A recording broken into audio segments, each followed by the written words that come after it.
بسم اللہ الرحمن الرحیم۔ معزز ناظرین، ادب کے ساتھ عرض ہے کہ چینل کو سبسکرائب کریں، یہ تو انتہائی عزت افزائی ہوگی، لیکن جو بھی دوست کسی بھی قسط کو سنتا ہے لائک تو ضرور کر دیا کریں۔ ہم ساری محنت آپ کی خوشی کے لیے ہی کرتے ہیں، آپ کے لائک کرنے سے ہماری عزت افزائی ہوگی، اور کوئی کمی بیشی کمنٹ کر کے لازمی بتا دیا کریں۔ ہماری پوری کوشش ہوتی ہے کہ ہم آپ کی ہدایت کا جواب دیں اور اس پر عمل بھی کریں۔ لائک لازمی کر دیا کریں، شکریہ۔ گمنام ہیرو کے معزز ناظرین، السلام علیکم۔ آئیے چلتے ہیں کہانی کی طرف۔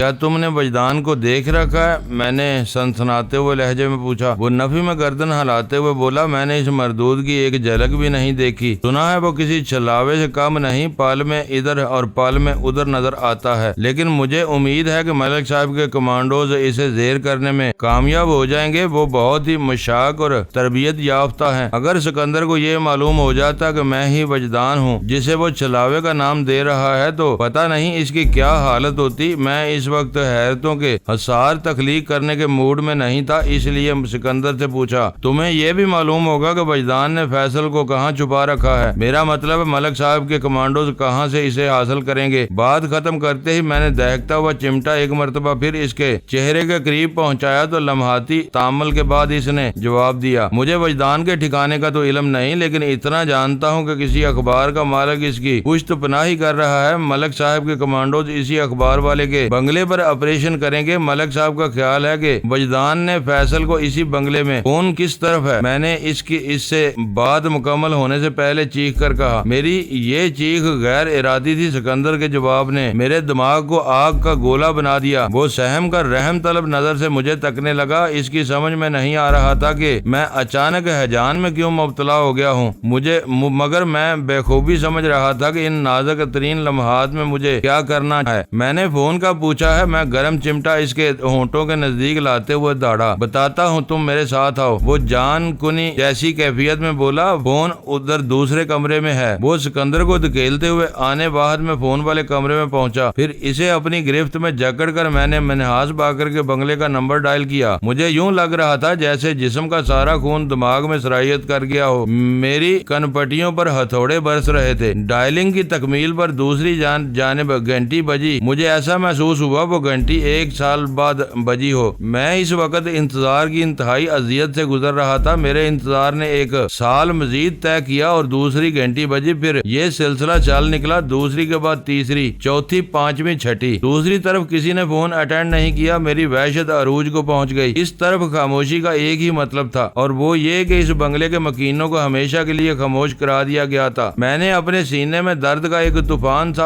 امڑتے محسوس کیا۔ غم باندھوں کی منہ زور آندھی میری نس نس میں چیخنے لگی۔ وہ بہت ہی آزمائش کے لمحات تھے۔ جے ڈی ملک نے میرے گرد و پیش زہریلی آتش کا حصار سا کھینچ دیا تھا۔ مجھے اپنی جان ہتھیلی پر رکھ کر اس حصار کو بکھیرنا تھا اور اپنے دشمنوں کو فنا کے گھاٹ اتارنا تھا۔ میں نے دانت کچکچا کر ریسیور کو کریڈل پر پٹک دیا۔ اسی لمحے بنگلے کے باہر کسی ہیوی انجن والی گاڑی کے رکنے کی آواز ابری۔ میں نے چکنا نظروں سے اپنی گرفت میں پھنسے ہوئے سکندر کی طرف دیکھا۔ اس کے منحوس لب واہ ہوئے اور اس نے بڑے ہی واہیات انداز میں سرگوشی کی۔ لگتا ہے ملک صاحب کے کمانڈوز واپس آ گئے۔ اس سے پہلے کہ میں اپنی جگہ سے حرکت کرتا، گیٹ پر موجود گاڑی کا ہارن صبح کی خاموشی اور پرسکون فضا میں ارتعاش پیدا کرنے لگا۔ اسی لمحے ایک دھمکی امیز سرد آواز میری سماعت میں سرسرائی، ہینڈز اپ، اگر کوئی چالاکی دکھانے کی کوشش کی تو بھون کر رکھ دوں گا۔ میں نے بڑی شرافت سے دونوں ہاتھ اوپر اٹھا دیے۔ وہ سمجھا میں اس کے ڈراوے میں آ گیا ہوں۔ برآمدے کی پیشانی پر ایک بلب روشن تھا، تاہم میرے عقب میں ہونے کے باعث گن بردار میرا چہرہ نہیں دیکھ سکتا تھا، جس کا مطلب تھا وہ وجدان کی حیثیت سے فوری طور پر مجھے پہچان نہ پاتا، اور ازاں بعد میں اسے ایسی کوئی مہیب مہلت دینے کے موڈ میں نہیں تھا۔ کیکے کی خطرناک نال میری پشت میں پیوست تھی۔ مجھے خاموشی سے ہینڈز اپ ہوتے دیکھ کر اس کی ہمت بڑھی اور وہ میرے سامنے قریب آ گیا۔ میں نے ایک لمحے میں اس کا ارادہ بھانپ لیا۔ وہ جامع تلاشی کے بعد مجھ سے